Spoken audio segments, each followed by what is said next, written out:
Hannah Reid moved through the hushed aisles of the Brooklyn Heights Public Library like a whisper made flesh. The scent of old paper and dust motes dancing in the afternoon sunlight was her world, a comforting, predictable rhythm. At 29, she knew these stacks better than her own apartment, each shelf a familiar friend, each book a quiet story waiting to be rediscovered. Her days were a meticulous ballet of organization, cataloging new acquisitions, guiding patrons through digital archives, and, her favorite, bringing order to the chaotic returns cart. Her heartbeat for the community archive, a treasure trove of local history she fiercely protected. It was a good, honest life, fueled by curiosity and an unshakable belief in the power of knowledge. Today, the deepest stacks, a rarely disturbed section housing forgotten local histories, called to her.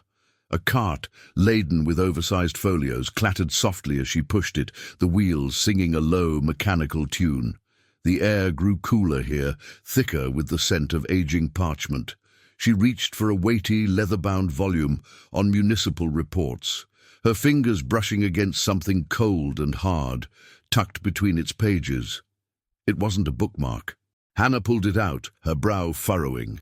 It was a brass signet ring, heavy and cool in her palm, its surface etched with an unfamiliar, intricate crest, a snarling wolf's head beneath a stylized crown. It felt ancient, out of place, undeniably valuable. Her ethical compass, finely tuned by years of safeguarding public property, immediately swung into action. This wasn't some lost penny. This was someone's history, someone's symbol, inadvertently left behind. Her first thought was the lost and found. But something about the ring, its weight, the almost regal crest, told her this wasn't an item to be casually dropped into a bin. It required a more discreet approach. She carried it carefully to the circulation desk, placing it on a clean cloth next to her computer, a quick check of recent loan slips for this particular section. Nothing. Then a thought sparked. The security footage. Not that she ever usually reviewed it, but this felt important. It took her longer than she liked, scrolling through pixelated hours of quiet library activity. Finally, a flash. A man, tall and broad-shouldered, had been in the section 2 days prior, lingering by the shelf where she'd found the ring. He'd signed in as S. Quinn. The name resonated with a quiet power, even just as initials. No phone number on file, just an address in Dumbo, sparse and uninviting. Hannah hesitated for only a moment. Her duty was clear. The ring deserved to be returned to its owner. She found a general contact number for a business registered to the Dumbo address, tucked away in an old city directory. She dialed, her finger hovering over the end call button. A terse male voice answered. She identified herself, explained the lost item, omitting its specific nature. "We found something of yours," she said, her voice calm, professional. "A signet ring. You can pick it up at your convenience." She gave him the library's hours, the address. The voice on the other end simply grunted an acknowledgement before the line went dead. She hung up, a strange flutter in her chest. S. Quinn. The name hung in the air, a silent promise of something far less predictable than the quiet hum of her beloved library. She placed the ring back on the cloth, its brass gleaming softly under the fluorescent lights, waiting. She had done her duty. Now, she just had to wait for S. Quinn to arrive. The library doors swung inward not with a gentle sigh, but with a deliberate thunk that echoed through the usually hushed space. Hannah, cataloguing new art books near the front desk, felt the shift before she even saw him. The ambient hum of quiet research seemed to shrink, the soft murmurs of patrons fading into an almost oppressive silence. He stood framed in the doorway, a stark silhouette against the bright afternoon street. Sebastian Quinn. His name, terse and unadorned, had given her no hint of the man. He wasn't loud or flashy. He was quiet, almost unnervingly so, yet his presence was a physical force. Tailored dark suit, no tie, a crisp white shirt. He looked like he'd walked straight out of a magazine, but with an edge, a raw power that thrummed beneath the surface. His eyes, the color of rich, dark coffee, swept the room, dismissive of everything until they landed on her. Hannah felt a jolt, a sudden awareness of her own skin. She wasn't used to being seen like this, not in her comfortable librarian uniform of sensible shoes and soft cardigans. He walked towards her, each step deliberate, unhurried, like a predator who knew its prey wouldn't run. Her heart hammered a frantic rhythm against her ribs. He stopped directly across the circulation desk from her, towering. He didn't smile. The ring. His voice was low, gravelly, a sound that seemed to vibrate through the polished wood of the desk and into her bones. She reached beneath the counter, pulling out the small velvet pouch she'd put the signet ring in. She pushed it across the counter. He picked it up, his fingers long and strong, the brass gleaming against his skin. He gave it a single curt nod, the briefest acknowledgement. No, thank you. No polite small talk, just that assessing gaze, sweeping over her face, lingering on her eyes. It made her feel exposed, like he could read every thought, every tremor of unease. "I don't usually accept favors without returning them," he said, his voice still low, but now with a dangerous undercurrent. He pulled a book from inside his jacket, a surprisingly old, leather-bound volume, its edges worn smooth with age. It looked like it belonged in a museum, not tucked beneath a modern suit jacket. He slid it across the counter towards her. "I need your particular expertise, your librarian's eye." Hannah stared at the book, then back at him. "My expertise." Her voice was a little breathy, betraying her sudden nervousness. The book felt heavy, charged with secrets. "Marginalia," he explained, his gaze unwavering. "Coded. I need it deciphered." He leaned forward slightly, his eyes holding hers. The air grew thick, electric. "It's important, more important than you can imagine." The implication hung in the air, cold and sharp. This wasn't a request, it was a demand, a subtle threat laced with an even subtler promise of something else, something unspoken, but undeniably powerful. He wasn't just asking her to read an old book, he was asking her to step into his world, a world she instinctively knew was dangerous. Her ethical compass spun wildly. She should refuse. She should tell him the library wasn't a private investigation agency. But her curiosity, that deep, innate drive to uncover hidden truths, pulsed beneath her fear. A coded puzzle. Her mind, trained to unravel complexities, was already whirring. And then there was the vague sense of protection he offered, an unspoken shield in the same breath as the threat.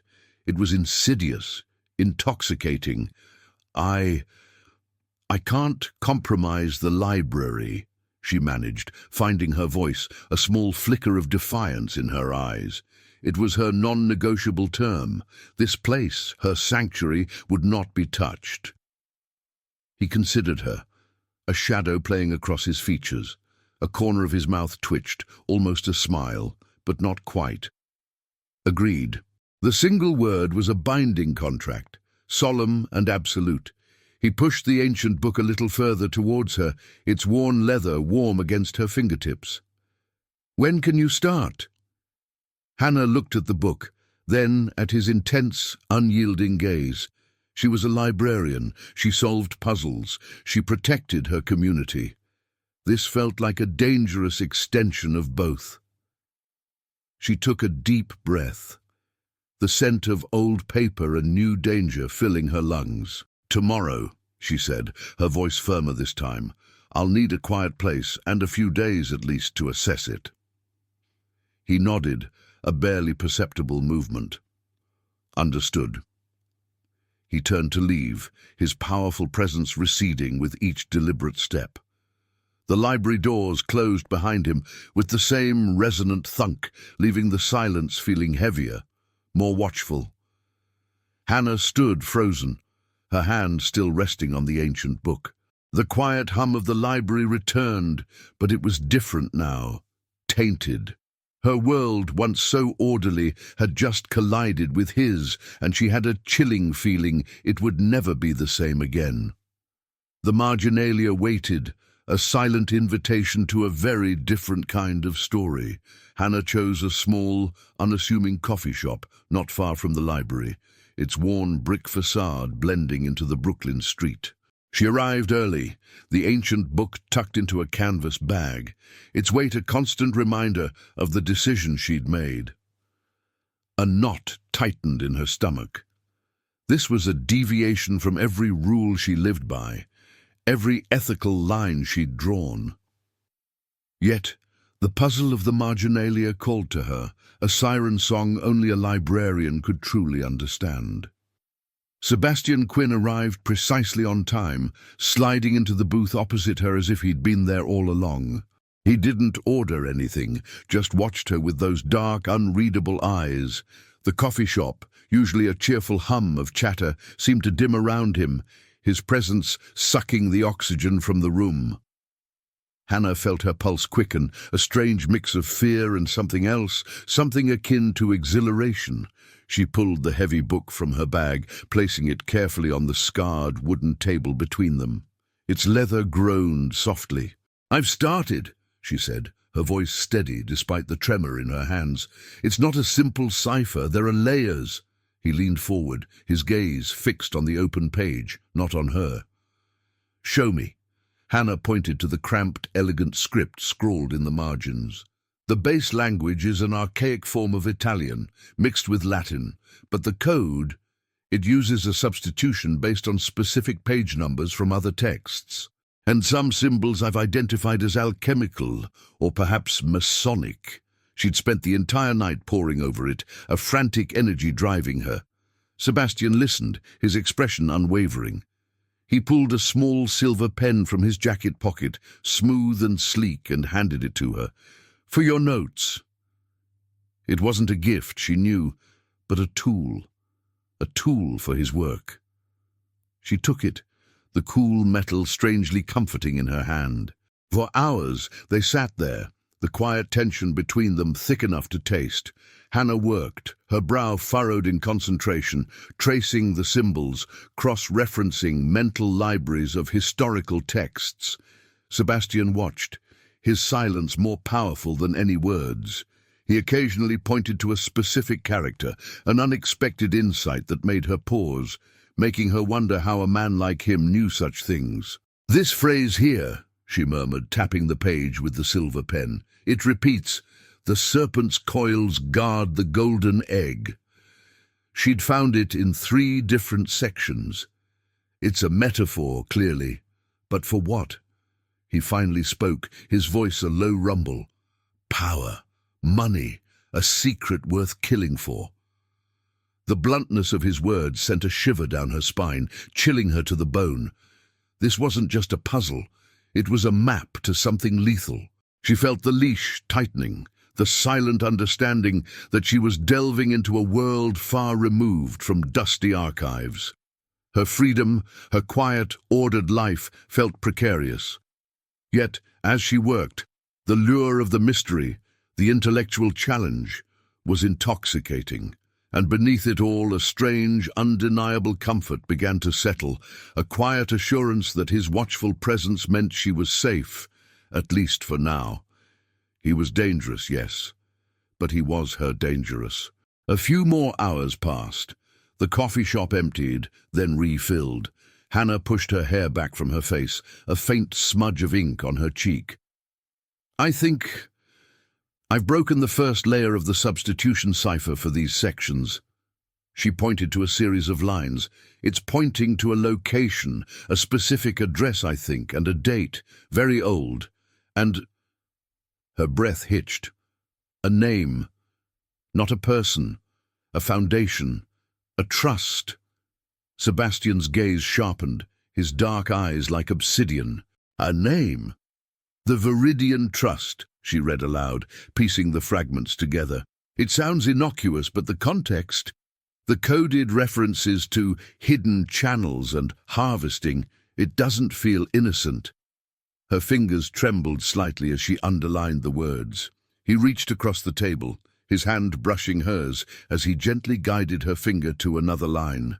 The brief contact sent an electric shock through her, a sudden acute awareness of his skin against hers, of the raw power contained within him. His touch was fleeting, yet it lingered, hot and unsettling. "This is good, Hannah," he said, his voice softer than she'd heard it before, a low murmur that seemed meant only for her. His eyes, for a fleeting moment, held something she couldn't quite decipher. Approval, certainly, but also a flash of something deeper, a recognition that sparked a dangerous warmth in her chest. "Keep going." She nodded, pulling her hand back, her thoughts a jumble.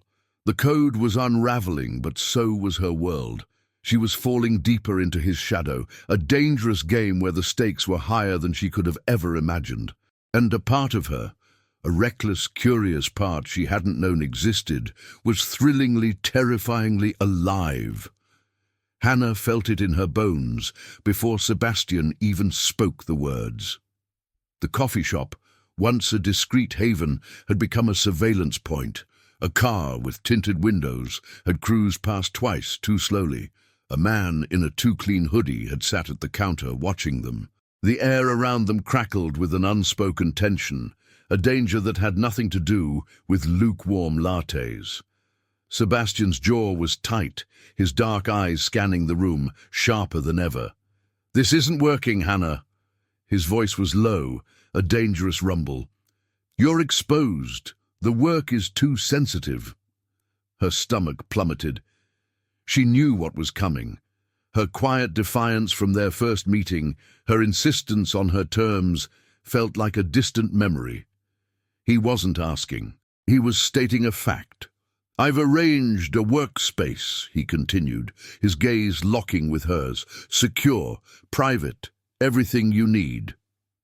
The next thing she knew, she was in the back seat of a black car, the ancient book clutched to her chest, watching the familiar Brooklyn streets blur past. Panic flickered cold and sharp. This wasn't a choice. It was an abduction, albeit a polite one. The Dumbo loft was a stark, breathtaking contrast to her cozy library. Floor-to-ceiling windows offered a panoramic view of the Manhattan skyline, a glittering expanse of power and light. The furniture was minimalist, expensive, all clean lines and muted tones. A sleek, high-tech research station gleamed in one corner, equipped with screens and databases she could only dream of having at the library. It was stunning. It was also a prison. "Consider it your new office," Sebastian said, gesturing vaguely. He hadn't followed her in, but stood by the door, a silent sentinel. "You'll have access to everything, food, resources, security." Hannah walked to the window, feeling the vastness of the city, the impossible distance between herself and the small brick building she loved. She could even see a sliver of her library, a tiny, insignificant speck in the distance. Her breath hitched. "This isn't an office, Sebastian. It's a cage." Her voice was tight, raw with resentment. He didn't flinch. "It's protection and efficiency. The marginalia you're uncovering, it's not just old words. It's a roadmap to a very old, very ugly fight. And now you're in the middle of it." He moved further into the loft, his presence filling the space. "I need you focused, safe." She turned to face him, her hands clenched. Safe or contained? She understood the threat was real, felt it in the tightening coil of her gut, but the loss of her autonomy stung. She missed the quiet hum of the stacks, the comforting weight of her library stamp, the freedom to simply walk out the door. This luxurious confinement felt like a betrayal of everything she stood for. He walked past her to the research station, his fingers brushing over a keyboard. "The game I'm in, Hannah, it doesn't play by rules. There are no sidelines, only players or casualties." He turned, his dark eyes intense. "You found the ring. You called me.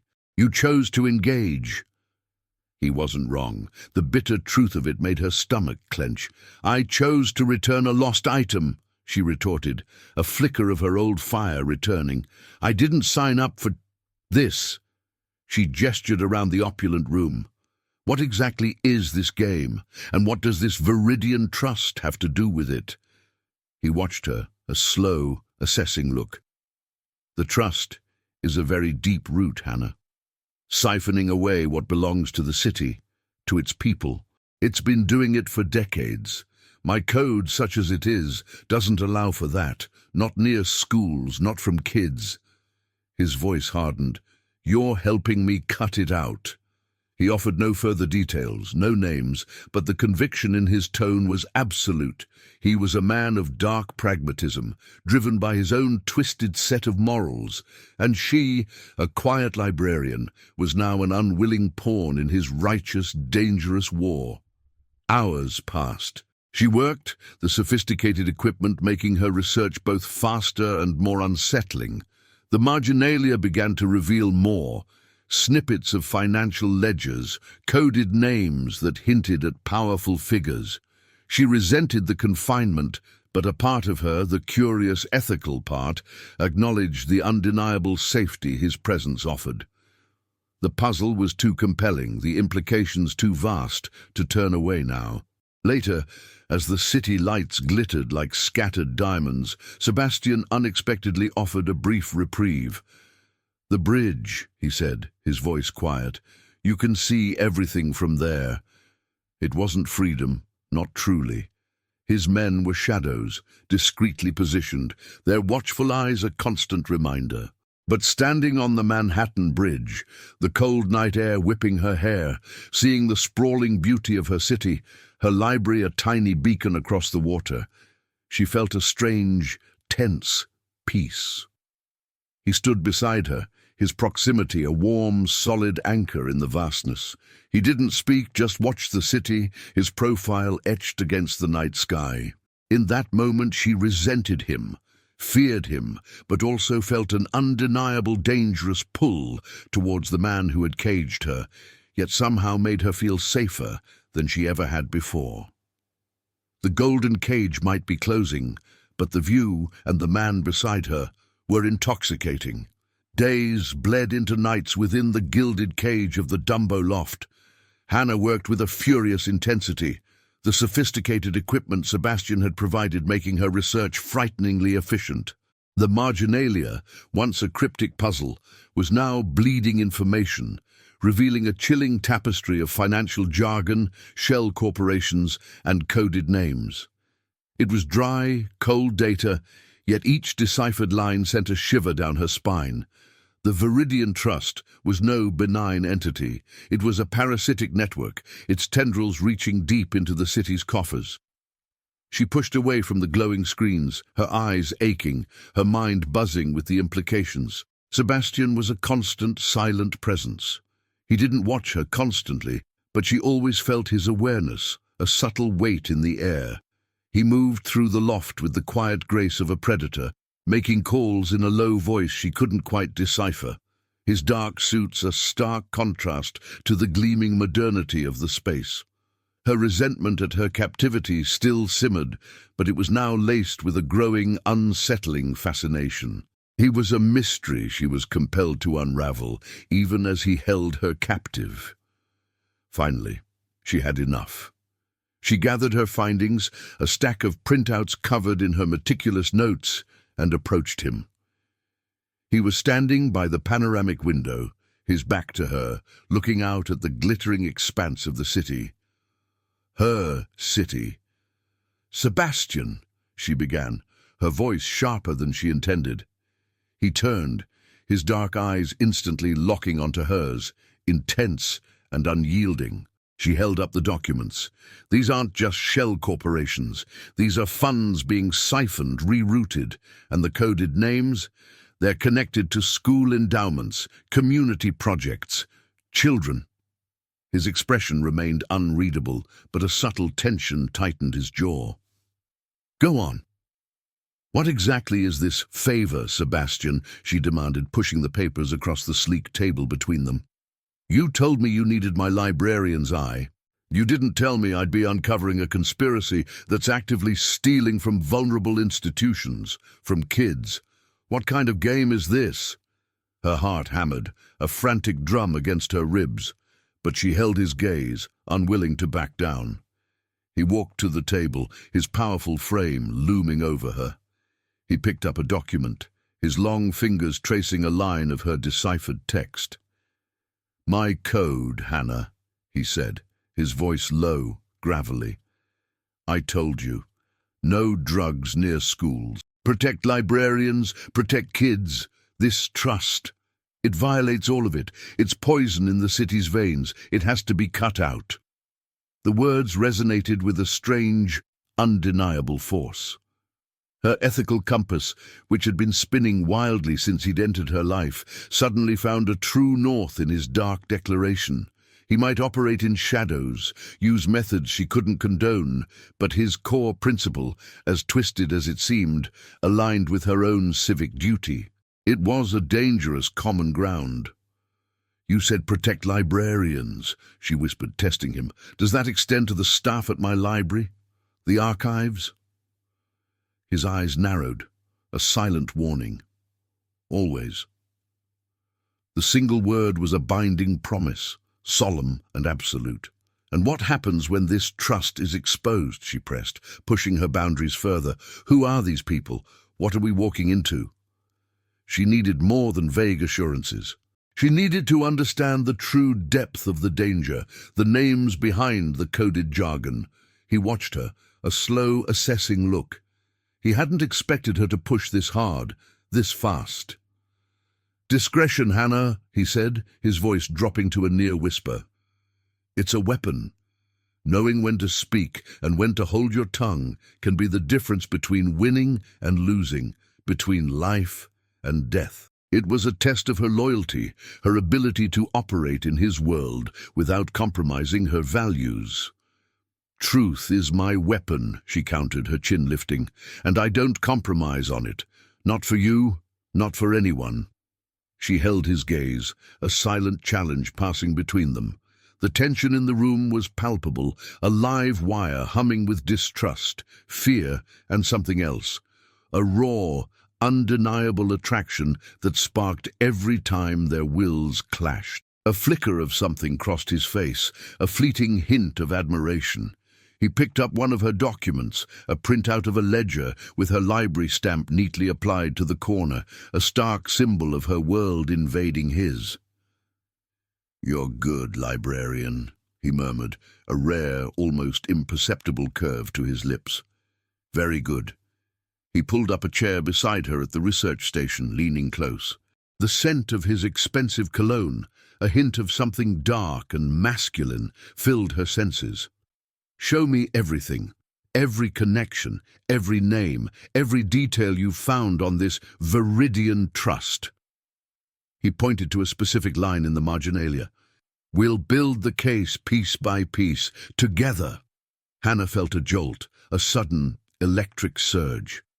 "Together!"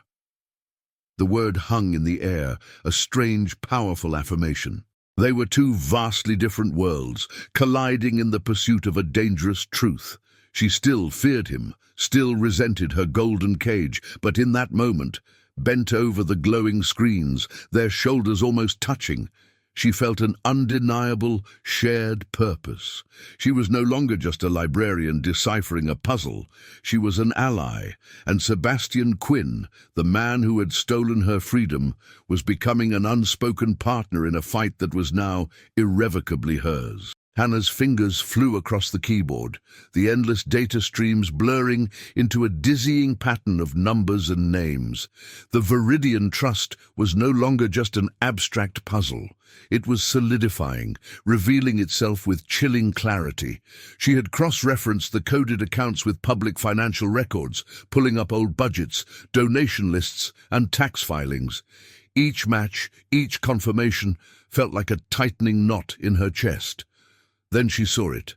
A series of transactions masked by layers of shell corporations and cryptic internal codes, but undeniable once stripped bare. Large sums of money earmarked for public school renovations, for after-school programs, for library grants, were being systematically diverted. Not just once, but year after year, for decades. The numbers were staggering, obscene. Her stomach twisted into a cold, hard ball. This wasn't just corruption. This was theft, direct and calculated, from the most vulnerable parts of her city, from children, from the very institutions she fought to protect. A gasp escaped her lips, a small, choked sound of horror. She slammed her hand down on the desk, the sound echoing in the silent loft. No, this couldn't be right. Her mind raced, pulling up newspaper headlines from years past. Stories about crumbling school buildings, underfunded libraries cutting hours, desperate parents rallying for better resources. She'd always blamed bureaucracy, budget cuts, never a hidden, predatory trust. The implications hit her like a physical blow. Her library, the Brooklyn Heights branch, was one of those community institutions. Her staff, the people she cherished, depended on those funds, those grants. Exposing this, truly exposing it, would send shockwaves. It would make them targets. Her quiet, orderly life, her safe haven, was now directly in the crosshairs. She had walked into a war zone, and her beloved library was on the map. Sebastian, who had been on a call in the corner of the loft, ended it abruptly. He had felt the shift in the air, seen the sudden, terrible stillness in her. He walked to her side, his dark eyes sweeping over the glowing screen, taking in the damning figures, the names of local schools she'd highlighted. His face, usually a mask of controlled power, tightened into a grim, unyielding line. "It's worse than I thought," she whispered, her voice raw. "They're not just moving money around, they're stealing it. From schools, from kids." She looked up at him, her eyes wide with a desperate fear she hadn't known until now. "My staff, my library, this puts everything at risk." He didn't need her to explain. His world, the dangerous undercurrent of power and betrayal he navigated, had just surfaced, raw and undeniable, right here in her research. He didn't offer comfort. He offered certainty.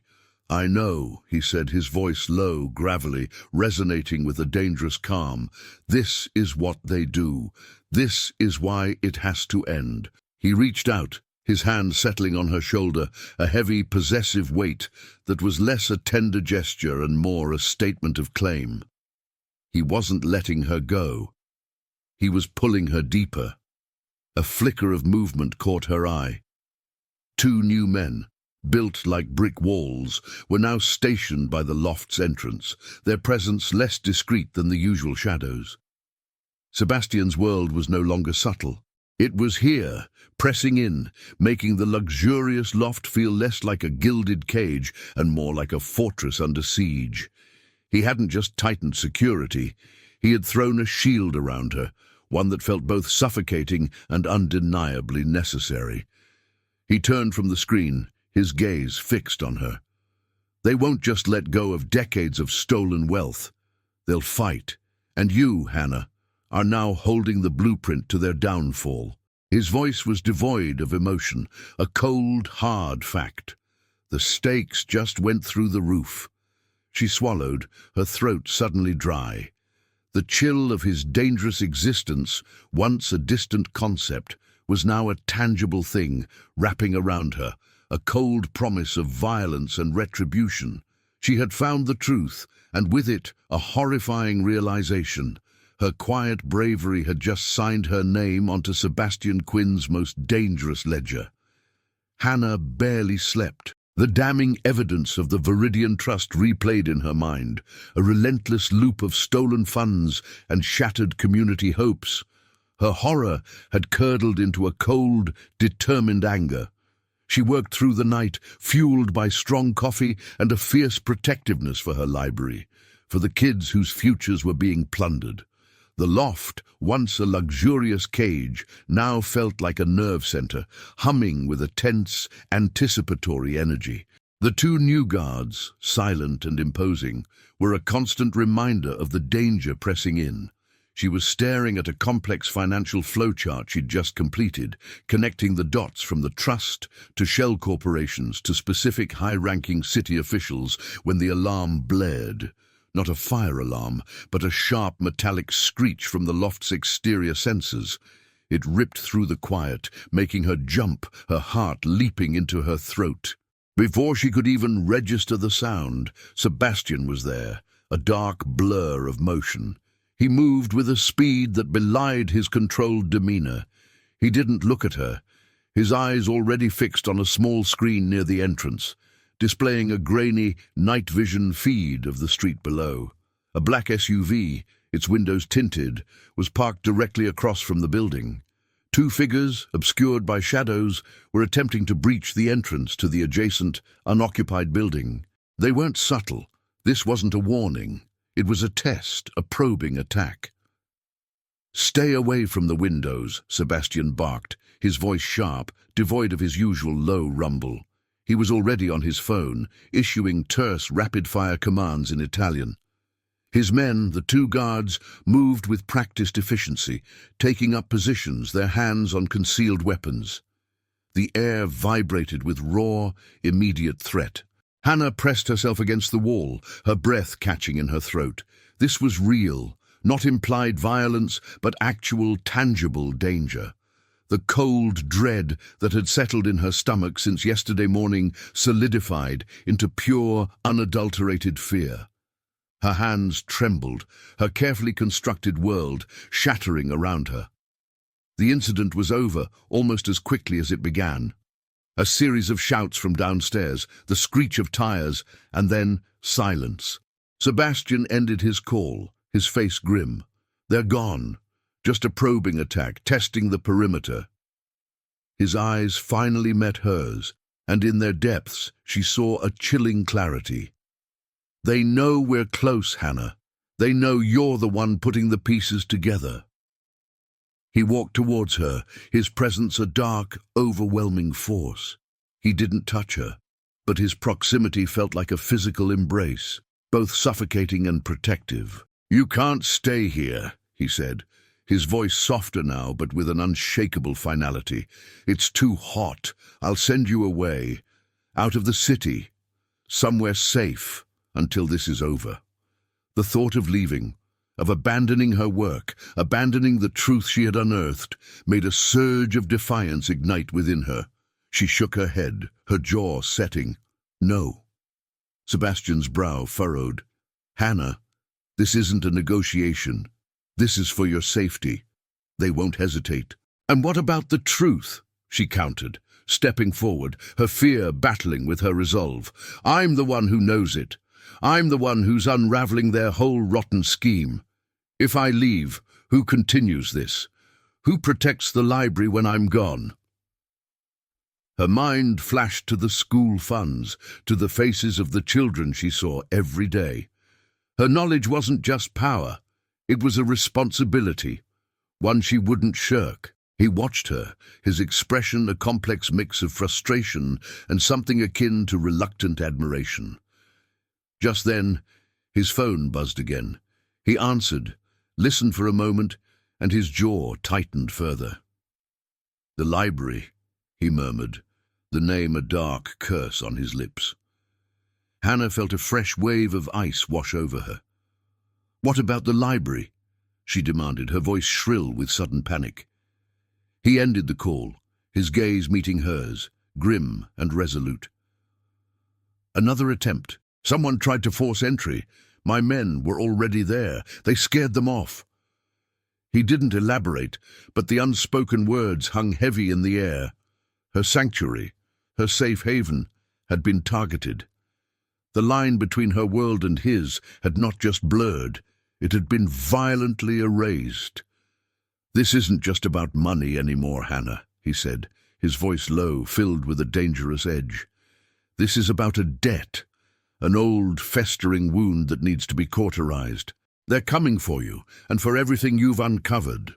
He stepped closer, his hand reaching out, not to touch her, but to cup the back of her head, his fingers tangling in her hair, pulling her gently, insistently, until her forehead rested against his chest. The solid thump of his heartbeat against her ear was a primal rhythm, a stark reminder of life and death. "The chase has begun, librarian," he whispered, his breath warm against her hair. "And you, whether you like it or not, are the prize." She felt a shiver run through her, a strange mix of terror and an undeniable electric thrill. She was caught, hunted, but she was also utterly, terrifyingly alive. The chill of the recent attack still clung to Hannah, a cold, sharp fear that settled deep in her bones. The loft, with its panoramic views, felt less like a sanctuary and more like a target. She worked with a new, frantic energy, driven by the violation of her library, by the insidious reach of the Viridian Trust. Every coded word, every masked transaction felt like a personal affront. She was deep in old digitized city ledgers, cross-referencing names and dates from the marginalia when a name jumped out at her, an entry in a dusty, scanned archive of the library's internal donations log from 20 years ago. It was a single, innocuous line: anonymous donor, substantial contribution for children's reading programs. Beneath it, a series of smaller, consistent donations for years after, all labeled anonymous. It snagged at her. Why would a shadowy organization like the Viridian Trust, built on siphoning funds, bother with small, legitimate donations to a public library? It didn't fit the pattern of their grand scheme, yet the timing, the coded references in the marginalia whispered of a connection. It was a dissonant note in a symphony of corruption, and it nagged at her, a tiny, persistent itch in her analytical mind. Sebastian was on a call again, his voice a low, terse murmur in Italian. She watched him, his profile grim against the city lights. He was a man forged in shadows, yet his fierce protectiveness of her library, was undeniably real. The contradiction was intoxicating. When he finally ended the call, he found her staring at the old ledger entry, her brow furrowed. "Something else?" he asked, his voice rough. He'd barely slept either, the tension around him palpable. "This," she said, pointing to the screen. "An anonymous donor to the library years ago. Substantial. And then smaller, regular contributions. Why would the Viridian Trust do this? It goes against everything else I've found." She looked up at him, needing answers. He looked at the screen, his dark eyes fixed on the name, on the dates. A muscle in his jaw twitched. His expression, usually a mask of control, fractured for a fleeting moment. A flicker of something raw and painful crossed his face. Betrayal, resentment, a deep-seated anger that seemed to predate the current conflict. He turned from the screen, walking to the window, his back to her. The silence stretched, heavy and charged. "It's not just about the trust, Hannah," he said, his voice low, gravelly, almost a confession. "It's never just about the money. Not for me." He paused, then continued, his words slow, deliberate, as if dragged from a deep well. "My family. It's a complicated legacy, not all of it good. But there are lines, rules." He finally turned, his face half-shadowed by the city lights. "My father. He believed in honor even in this life. He protected the city in his own way, and he protected his own. But there was a betrayal. From within. A promise broken. A debt accumulated." His voice hardened, the words laced with a venom she hadn't heard before. "This Viridian Trust, it's tied to that, to a deep rot that started long ago, festering in the heart of what should have been sacred." Hannah watched him, mesmerized. This was different. This wasn't just the no drugs near schools code. This was personal. This was a man speaking of wounds that had never healed, of a monster's code born from a broken past. He was revealing a vulnerability, a raw edge of himself she hadn't dared to imagine.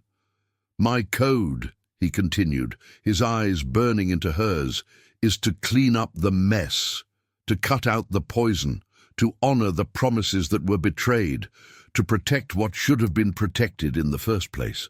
He was talking about his family, about his own broken history, and somehow it was all intertwined with the Viridian Trust, with her library, with the stolen funds.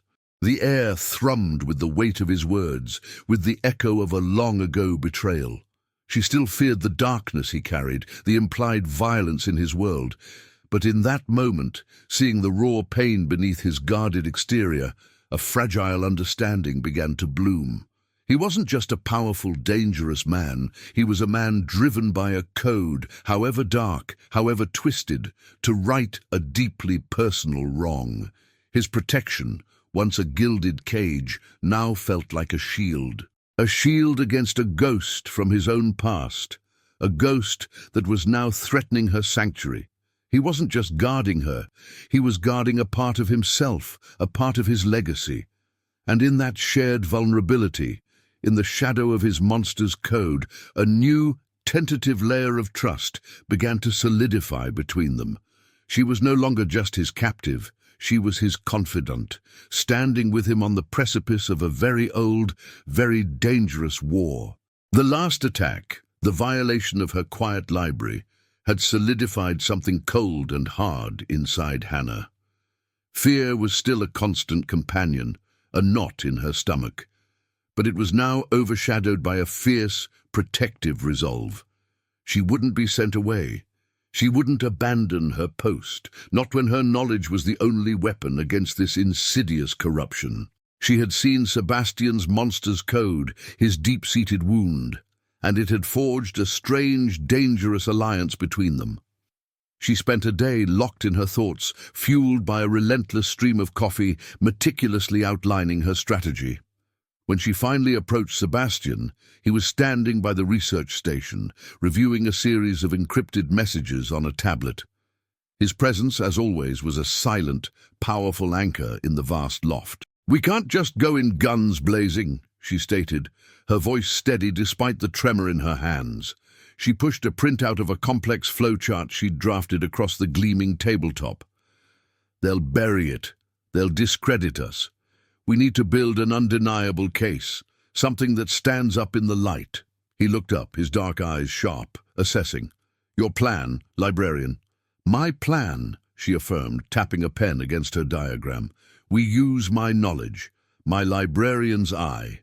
We meticulously document every single transaction, every shell corporation, every name. We cross-reference it all with public records, tax filings, property deeds, city council minutes, forgotten archives. We create an ironclad dossier, a web of deceit so tangled, so explicit that no one can deny it." He studied the flowchart, his fingers tracing the interconnected lines she'd drawn. A flicker of something that looked like admiration crossed his face. "You want to fight them with paper?" "Knowledge is power, Sebastian," she countered, a spark of defiance in her eyes. "And I know how to wield it better than anyone." She was no longer just a captive. She was a strategist, fully committed, her fear now channeled into a cold, precise anger. He nodded, a slow, deliberate movement. "Good." He picked up his tablet, making a quick, terse call in Italian. "You'll have everything you need.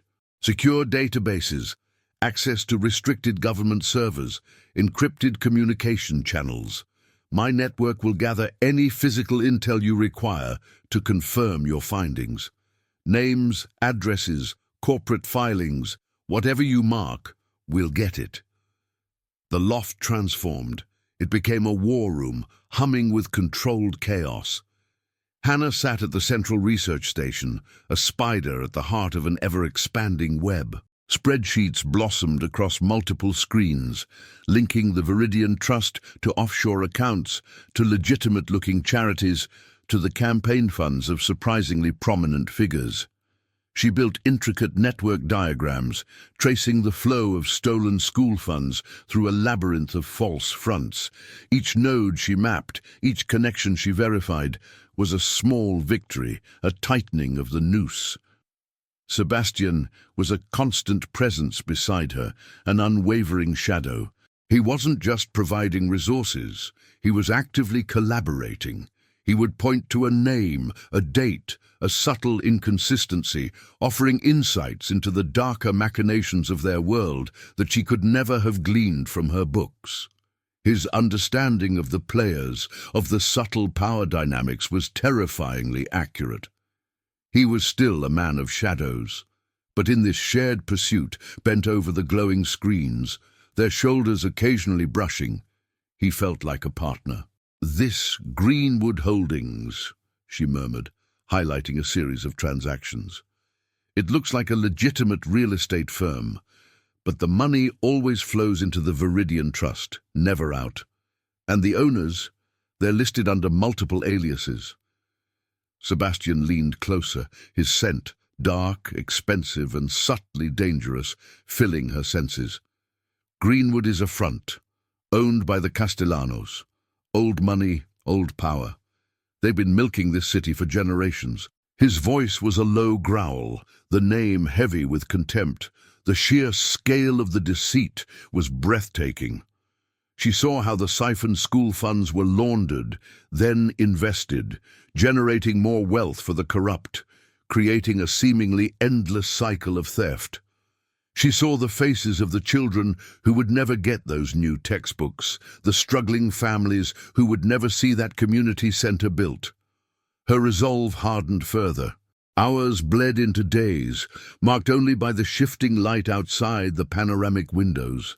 The tension between them was a palpable thing, a live current. It wasn't just the danger, not just the shared purpose. It was the forced intimacy, the proximity, the way his gaze would linger on her face when she was deep in thought, the quiet approval in his eyes when she unearthed a particularly damning piece of evidence. She resented her confinement, but she couldn't deny the thrill of working alongside him, challenging him, pushing back against his darkness with her own quiet light.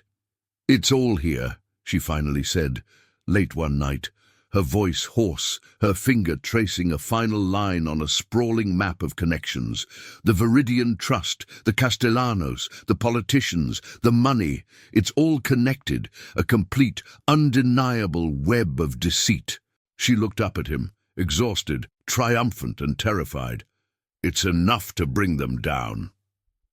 Sebastian looked at the screens, at the meticulous damning evidence she had woven from the threads of his marginalia and her archives. His grim expression softened, a rare, fleeting moment. "It is Hannah," he said, his voice low, filled with a resonant power. "It is." His eyes met hers, and in that shared glance a silent promise passed between them. The fight was far from over, but the weapon was forged. Hannah leaned over the antique ledger Sebastian had reluctantly provided, its leather binding cracked with age, its pages brittle. He'd brought it in that morning, almost tossing it onto the research table. "Old family accounts," he'd grunted, his face grim. "Might be something in the margins, or nothing, just a relic." He'd walked away then, to take another of his terse, whispered calls, leaving Hannah with the unsettling weight of his family's past. The ledger was a dense tangle of handwritten entries, a mix of business figures and personal notes she initially dismissed as irrelevant to the Viridian Trust. But her librarian's eye, now sharpened by weeks of deciphering secrets, searched for patterns, for any hidden thread. She flipped past faded entries detailing expenses, properties, and obscure investments, her fingers careful not to tear the fragile paper. Then, tucked deep within a fold of a yellowed page, a small square packet caught her eye. It wasn't paper. It felt thicker, stiffer. Curiosity overriding caution, she carefully extracted it. It was a stack of old Polaroids, tied loosely with a thin, brittle string. Faded by time, but still vibrant enough to show clear images. The first picture was a group of men, laughing, cigars in hand, on what looked like a yacht. Her breath hitched.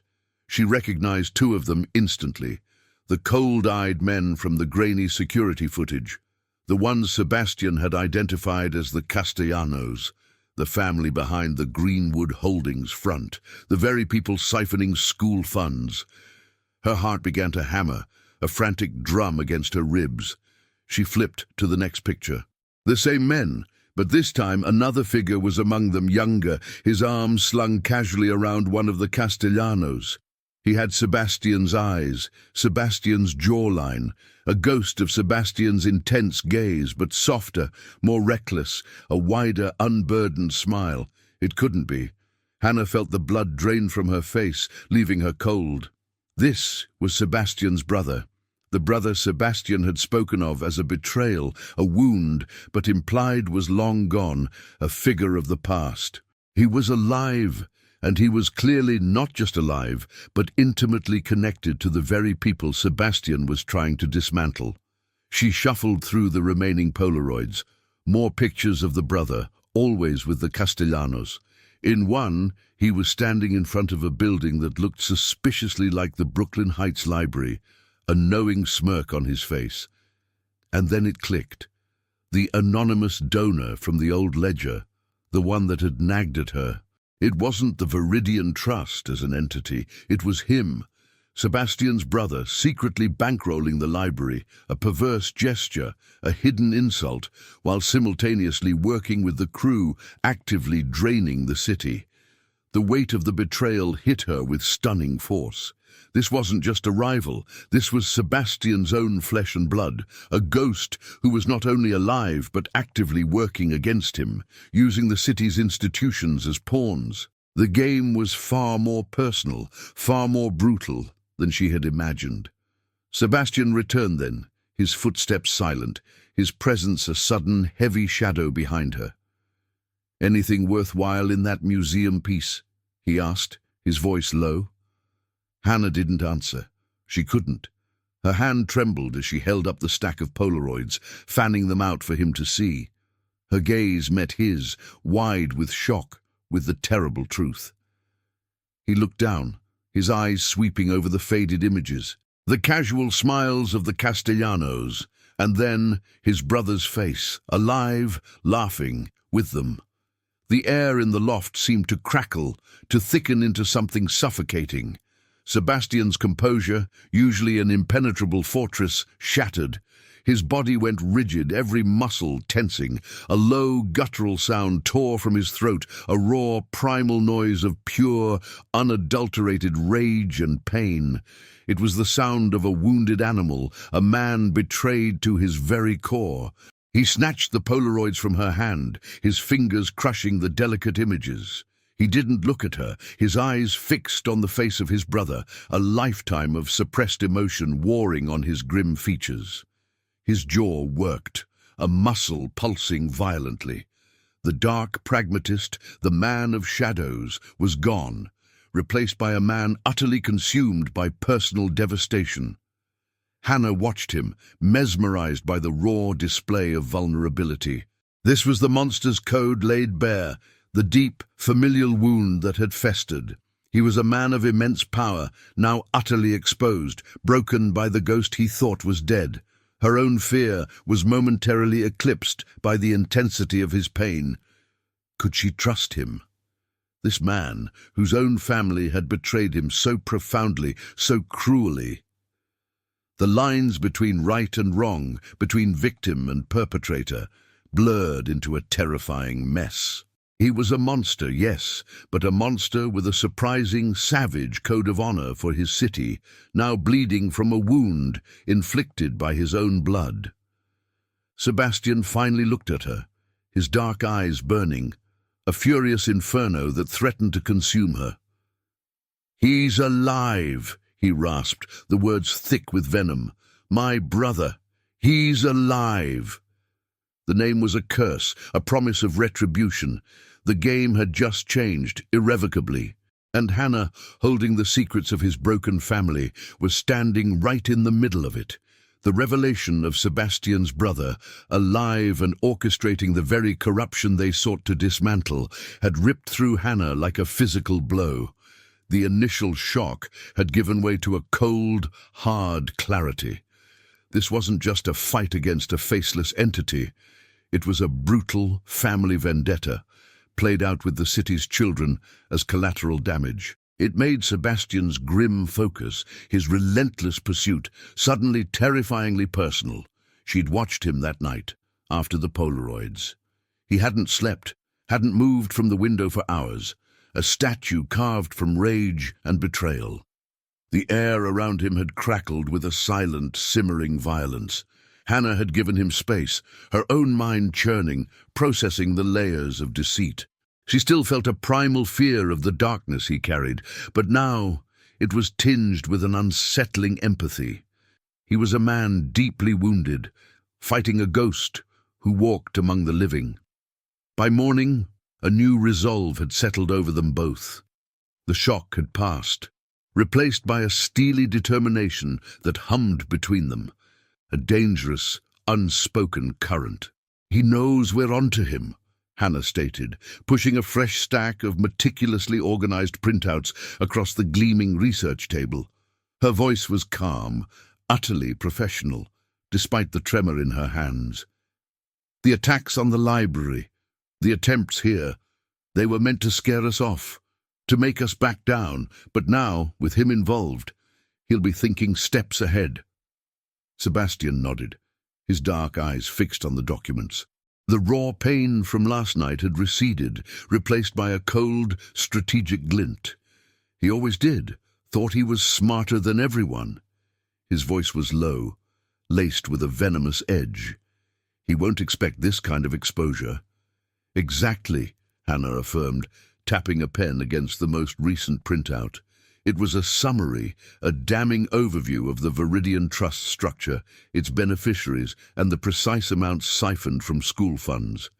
"We need to make it undeniable. A bulletproof dossier, not just for your satisfaction, Sebastian, but for the public, for the press, for the police who will eventually have to act." She took charge then, her librarian's mind kicking into high gear. Her role was clear: to create an unassailable mountain of truth. She worked tirelessly, weaving together the coded marginalia, the public records, the financial statements, and now the insidious thread of Sebastian's brother's involvement. She created compelling visual aids, charts, graphs, maps that laid bare the entire ugly scheme. She meticulously cited every source, cross-referenced every name, leaving no room for doubt or discreditation. This wasn't just evidence, it was a story, told with cold, hard facts, designed to resonate with outrage. Sebastian, meanwhile, became a whirlwind of grim, focused activity. He moved through the loft, making calls, his voice a low, constant murmur in Italian. He spent hours poring over old city maps, security schematics, and intelligence reports that appeared on his private network. He wasn't just reacting anymore. He was anticipating. He was preparing for the inevitable confrontation, moving his pieces into place, like a chess master setting a trap. Hannah caught glimpses of it, a detailed blueprint of the library, marked with strategic entry points, a hushed conversation about contingencies and extraction routes. A brief, almost imperceptible glance at a locked cabinet that she instinctively knew held a hidden weapon. Not for her, but for him, for his world. He was ensuring her safety above all else, a silent, unshakable promise that hummed beneath the surface of their tense collaboration. They worked side by side, late into the nights, the city lights a distant, shimmering backdrop. Their shoulders brushed as they leaned over the same glowing screens, their fingers occasionally grazing as they pointed to a damning detail. The air between them was thick with unspoken words, with the shared weight of the coming storm. The initial fear of Sebastian had lessened, replaced by a strange, fierce loyalty.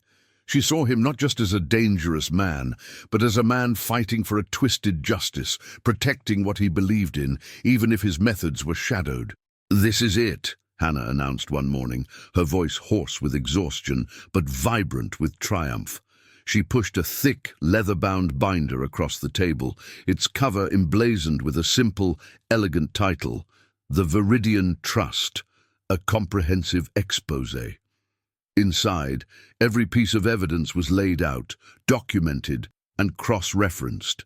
The full scope of the siphoning, the Castellanos' involvement, and Sebastian's brother's hand in it all. It was undeniable. It was lethal. Sebastian picked up the dossier, his fingers tracing the spine. He opened it, flipping through the pages, his dark eyes absorbing every detail, every damning fact. He paused at the section detailing his brother's insidious contributions to the library, his jaw tightening. He closed the binder, a slow, deliberate sound. His eyes met hers, and in their depths, Hannah saw a fierce, unyielding resolve. But beneath it, a fleeting flicker of something else. Respect, admiration, and a raw, dangerous spark that ignited a similar fire within her. "We're ready," he said, his voice low and firm. "It's time to end this." They were an unholy alliance, a librarian and a mafia boss, united by a dangerous truth and an impending war. And for the first time since Sebastian Quinn had walked into her library, Hannah felt not just fear, but a thrilling, terrifying sense of purpose. The air in the Dumbo loft thrummed with a new kind of tension sharper than before. The knowledge of Sebastian's brother, alive and pulling the strings of the Viridian Trust, had ignited a cold fire in Hannah. She no longer saw just a dangerous enigma.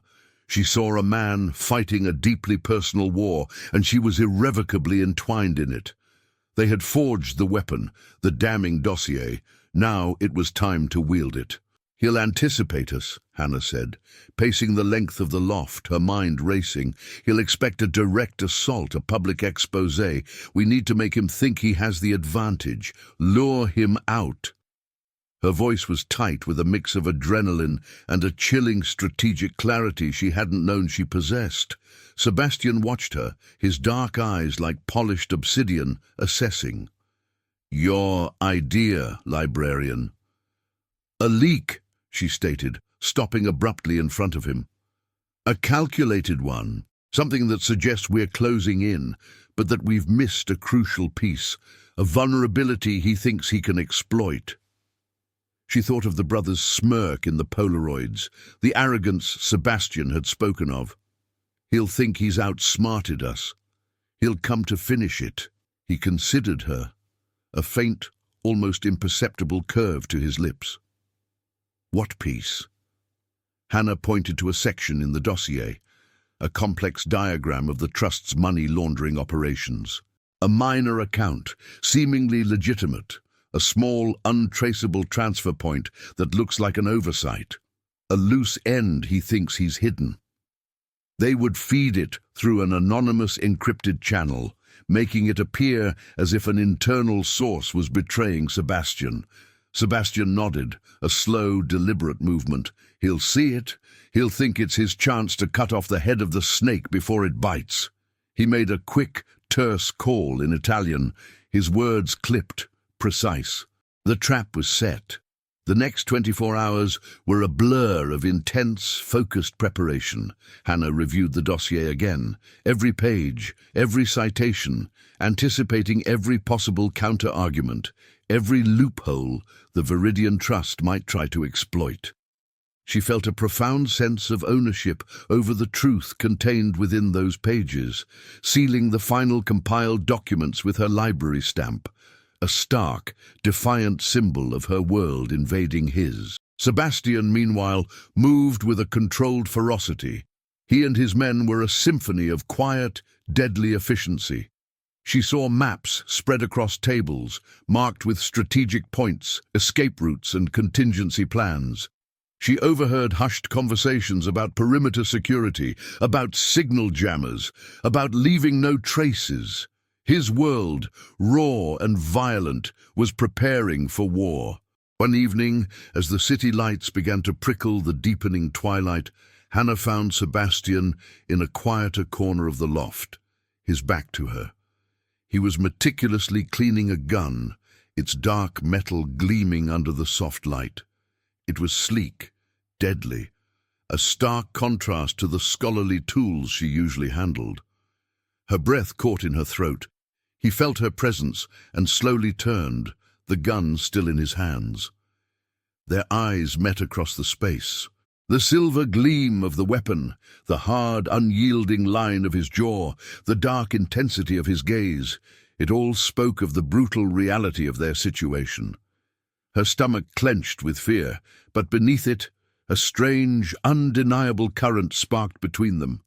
He didn't move, just held her gaze. The pressure of the impending confrontation, the shared danger, had stripped away all pretense, all distance. She saw the raw, dangerous man, the powerful protector, and he saw her, the quiet librarian, standing firm on the precipice of his world. "Are you ready, Hannah?" he asked, his voice low, gravelly, vibrating with an unspoken weight. It wasn't just a question about the plan, it was a question about them, about the path they had chosen, the lines they had crossed. She swallowed, her throat suddenly dry. The fear was there, a cold knot in her gut, but so was a fierce resolve, a thrilling, terrifying sense of purpose. She was no longer just an observer, she was a participant, a strategic mind, and irrevocably, dangerously his ally. "As I'll ever be," she replied, her voice steady, a challenge in her eyes. He gave a slow, deliberate nod, his gaze never leaving hers. A silent acknowledgement passed between them, a binding pact forged in the shadow of danger. He placed the gun carefully on a nearby table, then took a step towards her, closing the distance. The air crackled with an electric charge, thick with unspoken words, with the raw, undeniable attraction that had simmered between them for weeks. His hand reached out, not to touch her, but to cup her jaw, his thumb brushing gently against her cheekbone. It was a tender gesture, yet possessive, a silent claim. Her skin tingled, a sudden, acute awareness of his touch, his warmth. His dark eyes burned into hers, a silent, powerful promise of what was to come, both in the fight and between them. "Tomorrow," he whispered, his voice a low rumble that seemed to vibrate through her very bones. "Tomorrow it ends." Hannah leaned into his touch, her heart hammering a frantic rhythm. Tomorrow her world would collide with his in a definitive, explosive way. And she, the librarian who loved order, was thrillingly ready for the chaos. Hannah's heart hammered a frantic rhythm against her ribs, a drumbeat of pure adrenaline in the suffocating darkness. She pressed herself against a tall metal shelving unit in the deepest stacks of the Brooklyn Heights Library, the cold steel a stark contrast to the fire burning in her veins. The air, usually thick with the comforting scent of old paper, was now charged with the metallic tang of fear and something else, something primal and dangerous. The library was a tomb, silent save for the frantic thumping of her own pulse and the distant muffled sounds of the city outside. Every shadow seemed to stretch and twist, becoming something menacing. She could feel Sebastian's presence somewhere nearby, a solid, unwavering anchor in the terrifying chaos.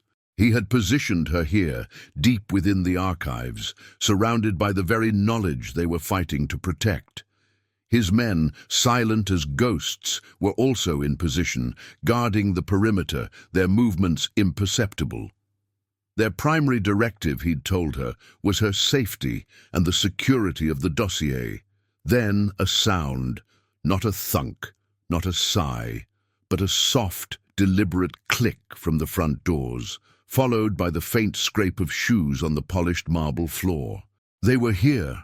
Sebastian's brother, the antagonist, and his crew. The bait had worked. Her beloved library, her sanctuary, had been transformed into a battleground, its quiet sanctity violated. Hannah held her breath, her fingers digging into the cold metal shelf. She could hear the whispers now, low and guttural, echoing eerily in the vast, empty space. Footsteps moved closer, heavy and deliberate, a slow, terrifying march through the heart of her world. She squeezed her eyes shut for a second, picturing the faces of the children who learned here, the elderly patrons who found solace in these aisles. This wasn't just about Sebastian's family vendetta anymore. This was about defending everything she loved. A beam of moonlight, sharp and unforgiving, pierced through an arched window, illuminating the central reading room. And then she saw them. Dark figures moving with predatory grace, fanning out amongst the tables and chairs, their faces grim, expectant. Sebastian's brother stepped into the moonlight, a cruel smirk twisting his features. He looked like Sebastian, but every line was harder, colder, devoid of the complex humanity she had come to recognize in the man who stood by her. "Sebastian!" The brother's voice rang out, cutting through the silence, sharp, with triumph. "Come out, brother! Let's finish this little family reunion." His voice held a chilling mockery, echoing off the high ceilings, tainting the very air. Hannah felt Sebastian move. Not a sound, just a subtle shift in the air, a ripple in the darkness. He emerged from the shadows of the main desk, his form silhouetted against the muted glow of the emergency lights. He looked impossibly calm, impossibly dangerous. His dark suit was a second skin, his posture radiating a lethal stillness. "Angelo," Sebastian said, his voice a low growl that seemed to vibrate through the very floorboards. It was a name heavy with years of unspoken resentment, betrayal, and a pain so profound it was almost palpable. Angelo laughed, a harsh, grating sound. "Still hiding in the shadows, Seb? Always the quiet one? Always the one who cleans up the messes?" He gestured around the library. "A pathetic battlefield, brother, a shrine to dusty old words. What a legacy you've chosen." "This isn't about legacy, Angelo," Sebastian countered, his eyes burning with a cold fury. "It's about what you've stolen, from this city, from its children." He took a step forward, his hands held open, an invitation and a challenge. "The Viridian Trust, the school funds, it ends tonight." Angelo's smirk widened, revealing a flash of teeth in the moonlight. "Oh, it ends all right? But not for me? You think your little librarian and her pretty papers can stop me? You think I don't know what you've been doing, Sebastian? Playing the hero, protecting the innocent?" His gaze, chillingly, swept towards the deepest stacks, towards Hannah's hiding place. "I'm here to take everything you value, brother, starting with your power and ending with your pet project." The implied threat hung heavy in the air, aimed directly at her, at the very heart of the library. Hannah felt a surge of ice-cold dread, followed by a searing heat of fury. He knew she was here. He knew everything. The library, her staff, her entire world was now explicitly in the crosshairs. She was no longer just a witness. She was the target, and her quiet, beloved library, once a bastion of peace, was about to become a war zone. Angelo's cruel words, his gaze sweeping towards her hiding place in the stacks, solidified something cold and hard in Hannah's gut. Her library, her staff, her sanctuary. He meant to destroy it all, starting with Sebastian's pet project. The casual disregard for everything she held sacred, the monstrous arrogance in his eyes, snapped the last thread of her composure.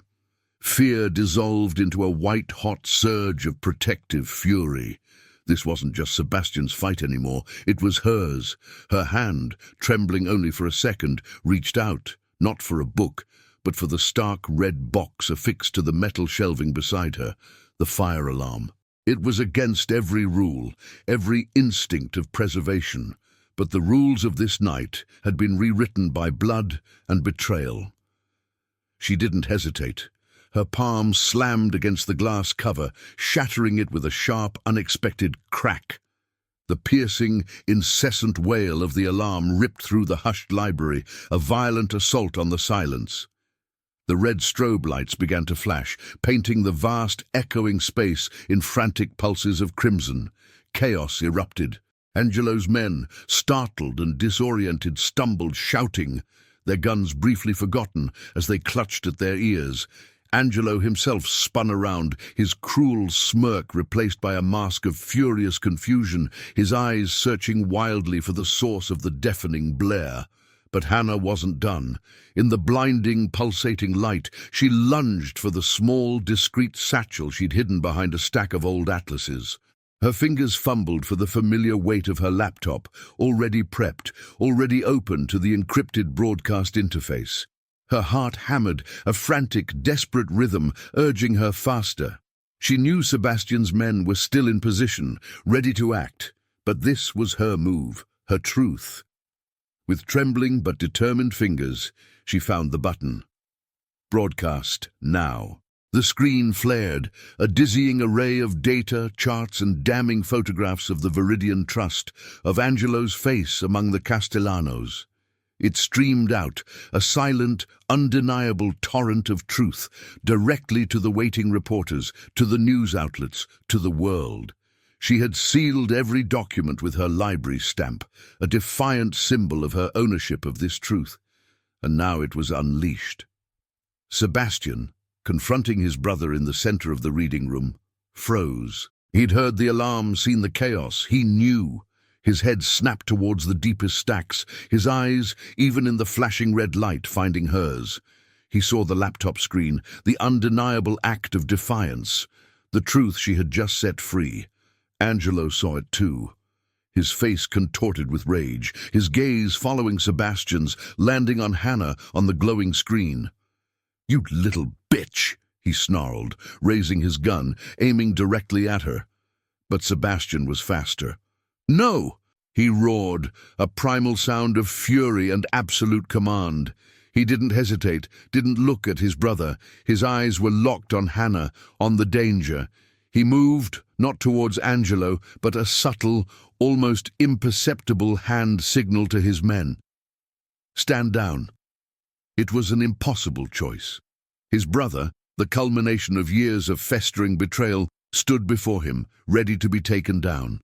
But Hannah, the truth, the light she represented, was also in the crosshairs. He saw the flash of the gun, the deadly intent in Angelo's eyes. He saw Hannah, her face illuminated by the damning evidence she broadcasted, refusing to back down. He chose her. Sebastian's men, who had been moving into position to engage Angelo's crew, stopped. They looked at their boss, then at the chaos, then back at him. His command was clear, absolute. The confrontation, the personal vendetta, was over. He would not risk her, or the truth she had unleashed, for his own bloody revenge. Angelo, bewildered and furious, lowered his gun, his attention torn between Sebastian's sudden retreat and the blaring alarm, the scattering of his own men. "What are you doing?" he shrieked, his voice cracking with disbelief. "You're letting me go? For her? For this library?" Sebastian didn't answer. His eyes were still on Hannah, a complex storm of respect, relief, and a fierce, possessive love she could feel even across the wide, chaotic space. The siren's wail grew louder, closer, signaling the imminent arrival of police and fire engines. The truth was out. The ambush was shattered. And Sebastian Quinn, the Dark Patriarch, had just stood down for a librarian and her unflinching courage. Hannah, her chest heaving, watched him, saw his choice, felt the weight of it. In the flashing red light, amidst the cacophony, her world was ablaze, but for the first time, she truly understood the dangerous, complicated man who stood across from her. He had chosen her, and in doing so, he had become irrevocably hers. The blare of the fire alarm continued its insistent shriek, slicing through the night. Blue and red lights pulsed through the arched library windows, painting the scene in a frantic, surreal glow. Hannah, still clutching her laptop, watched Angelo's crew scatter, disoriented by the noise and the sudden, overwhelming arrival of flashing sirens. Police cars converged on the library, doors slamming, uniformed figures spilling out, their voices sharp and authoritative. Firefighters in heavy gear followed, their axes glinting, ready to breach a non-existent blaze. Angelo, his face a mask of thwarted rage, snarled a final incoherent curse at Sebastian before disappearing into the chaos, his escape a blur of desperate movement. Sebastian didn't pursue him. His eyes, dark and intense, remained fixed on Hannah, a silent acknowledgement of the choice he had made. The battle was over, but a different kind of reckoning had just begun. Reporters, drawn by the fire alarm and the sudden explosive broadcast Hannah had unleashed, swarmed the entrance, their cameras flashing, microphones thrust forward. The story of the Viridian Trust, of the siphoned school funds, of Sebastian's brother's insidious involvement was already tearing through the city, an undeniable wildfire of truth. Hannah watched it unfold, a strange sense of detachment settling over her. Her quiet act of bravery had just ignited a scandal that would rock New York to its core. The police swarmed the building, their flashlights cutting through the shadows. Sebastian's men melted away, efficient and unseen, leaving only the dark patriarch standing amidst the flashing lights, his gaze unwavering as it found Hannah again. He was still the man of shadows, but tonight he had chosen the light. Or rather, he had chosen her light. An officer approached Hannah, his face etched with confusion. "Miss Reed, are you all right? What happened here?" Hannah took a deep breath, pushing down the last tremors of fear. She held up her laptop, its screen still displaying the damning evidence. "I just exposed a massive corruption ring, officer. They were stealing from our schools, and they chose my library as their battlefield." Her voice was steady, firm, imbued with a new, unshakable authority. She was no longer just a librarian. She was the architect of their downfall. She spent the next hour giving her statement, detailing the Viridian Trust, presenting the dossier, her voice calm and factual amidst the pandemonium. Police tape went up, sectioning off her beloved stacks, a temporary scar on her sanctuary. Through it all, Sebastian remained on the periphery, a silent, watchful presence, his eyes never truly leaving her.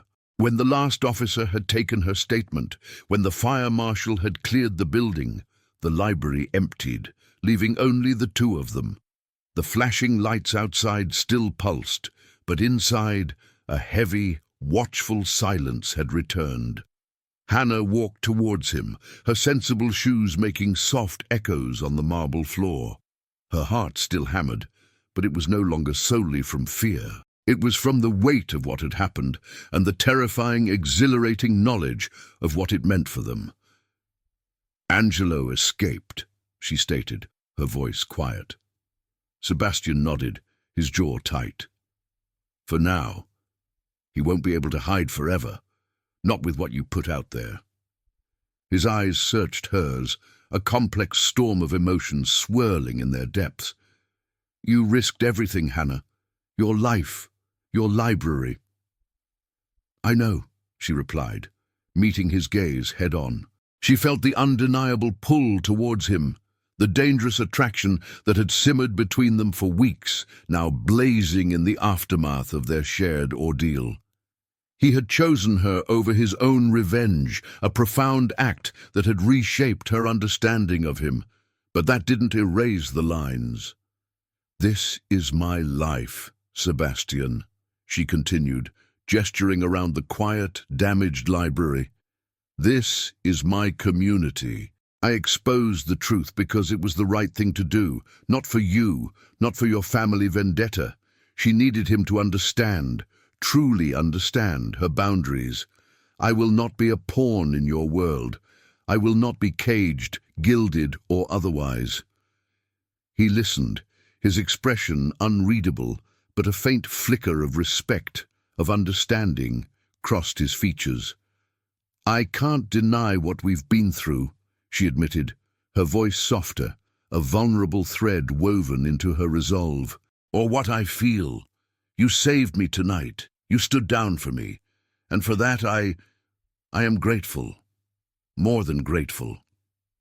She took a step closer, the scent of smoke and old paper mingling with his subtle, expensive cologne. "But my terms are clear. If there is to be anything between us, anything at all, it will be on my terms. My integrity comes first. My library comes first. Your world will not consume mine." He reached out then, his hand gently cupping her jaw, his thumb brushing against her cheekbone. His touch was tender, yet possessive, a silent question in his dark eyes. He understood the dangerous dance they were embarking on, the impossible chasm between their worlds.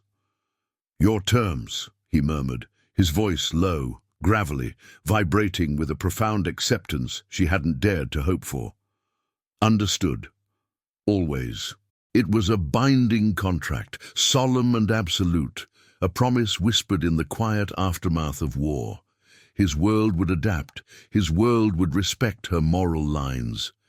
Hannah leaned into his touch, her heart swelling with a strange, fierce blend of fear and exhilaration. The city outside still hummed with the echoes of their confrontation, but in the heart of her library, a new, fragile beginning had just taken root.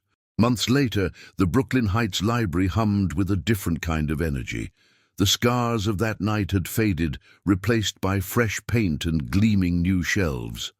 The community endowment, once a corrupted shell, had been reborn, transparent and robust, pouring funds back into the schools and programs that needed it most.